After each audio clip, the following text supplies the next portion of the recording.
Hei, halo sahabat pecinta catur, selamat datang kembali di Catur Talk Indonesia. Dan ini adalah partai dan permainan yang sangat seru pada event catur klasik WR Chess Master 2023. Pertemuan antara Grandmaster Levon Aronian menghadapi Grandmaster yang sedang naik down, Nodirbek Abdusattorov. Dan bagaimana permainannya langsung saja kita simak di Catur Talk Indonesia.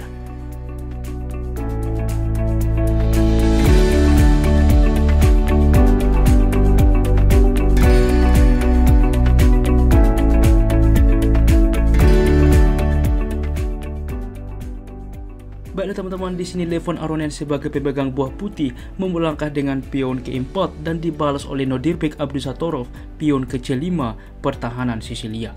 Kuda ke F3, kuda ke D6, lalu D4, pertukaran pion pun terjadi. Kuda ke F6, kuda ke C3, biasanya juga dengan pion ke A6. Ini dinamakan dengan variasi Nadov. Di sini hitam memilih variasi Dragon, yaitu memainkan G6 saat ini. Tentunya ke depan lanjutan mempersiapkan fianchetto lalu rokade. Gajah ke E3 mengaktifkan diri dan di sini gajah langsung ke G7. Sebelumnya saya akan menunjukkan sebuah jebakan kepada Anda. Terlihat teman-teman bahwa gajah ini berkembang dan kuda ke depan dapat mengancam gajah ini. Di mana kita ada sebuah trik apabila lawan Anda di dalam posisi memainkan dengan kuda ke G4 langsung mengancam gajah. Maka coba teman-teman yang menjadi tantangan, apa kira-kira balasan dari kita untuk dapat unggul di dalam posisi seperti ini? Bagaimana teman-teman? Selamat bagi Anda yang bisa menemukan langkah itu ialah dengan gajah ke B5 skak. Dan ini sangat powerful. Kita lihat apabila kuda langsung menutup, tentu di sini juga bahwa gajah sudah dihalangi oleh kuda, menteri dapat memukul kuda. Bagaimana jika gajah menutup? Tetap sama saja teman-teman, bahwa menteri saat ini tetap memukul kuda dan gajah sedang dipin. Gajah memukul gajah, kuda menerima, jelas unggul satu perwira. Dan juga bagaimana jika di dalam posisi kuda ke C6 bang? Tetap teman-teman, kuda akan memukul kuda, pion menerima, gajah memukul pion skak, maka ke depan benteng juga akan tumbang. Jelas di sini kualitas putih signifikan lebih baik.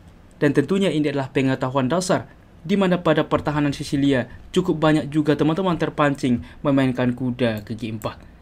Di dalam posisi tentunya dengan gajah ke G7, berlanjut F3 saat ini. Tentunya saat ini sudah bisa mencegah kuda, rokade, lalu menteri ke D2, di mana ke depan langsung juga mengancam dari sayap raja, menukarkan gajah, mensupport pion melaju, di mana membuka file benteng.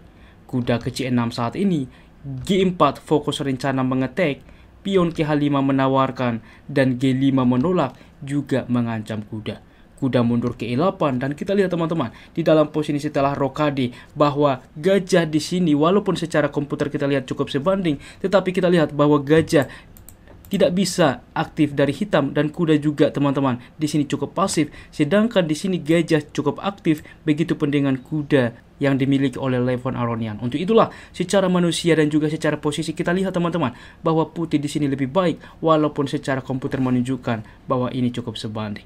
Berlanjut dengan menteri ke A5 saat ini, di mana juga mengepin kuda, juga ke depan mengancam pion. Di sini kuda ke B3 berlanjut, langsung juga mengancam menteri, dan di sini gajah memukul kuda, langsung mengancam menteri. Yang jadi pertanyaan, apa yang harus dilakukan oleh putih dan opsi terbaik kuda memukul menteri dan ini dimainkan. Sebelumnya apabila langsung menteri memukul gajah, jelas menteri memukul menteri dan pion akan bertumpuk ke depan. Oke, untuk itulah di dalam posisi ini, kuda memukul menteri, gajah juga memukul menteri tempo skak, gajah tentu memukul kembali juga mensupport kuda. Dan disinilah posisi kritikal teman-teman. Pion ke F6 terlihat natural karena apa? Cukup berbahaya pion ini sehingga langsung ingin dieliminasi oleh Nodirbek Abdusattorov. Tetapi di dalam posisi ini alangkah lebih baik. Kuda simpel memukul kuda pertukaran. B6 saat ini, lalu gajah ke D2, gajah ke B7. Dan ini pun masih cukup komplikatif ke depan. Namun teman-teman di dalam posisi ini dengan pion ke F6 ini juga diketahui oleh Levon Aronian sebuah kesalahan sehingga ia terlebih dahulu mengeliminasi kuda dengan kuda memukul kuda. Maka tentu pion menerima, barulah pion memukul pion teman-teman. Kuda menerima saat ini sekaligus mengaktifkan diri dan gajah ke H6 langsung mengancam benteng. Benteng ke E8 dan gajah ke C4 skak. Kita lihat teman-teman, mengapa langkah pion sebelumnya menjadi sebuah kelemahan karena membuka diagonal gajah ini. Raja ke H7 saat ini juga mengancam gajah. Gajah ke G5 kita lihat di mana ke depan gajah memukul kuda, pion menerima sehingga pion ini menjadi lemah, diancam oleh benteng. Dan oleh sebab itulah Raja ke G7 mensupport kuda, dimainkan benteng ke G1 saat ini juga secara tidak langsung ke depan mengancam raja. Pion ke A5, lalu benteng ke G2 menumpuk benteng ke depan di file G. Kuda ke D7 berlanjut mencoba mereposisi diri ke depan, menambah support terhadap pion. Benteng tetap ke G1, gajah ke A6 terlebih dahulu menawarkan gajah.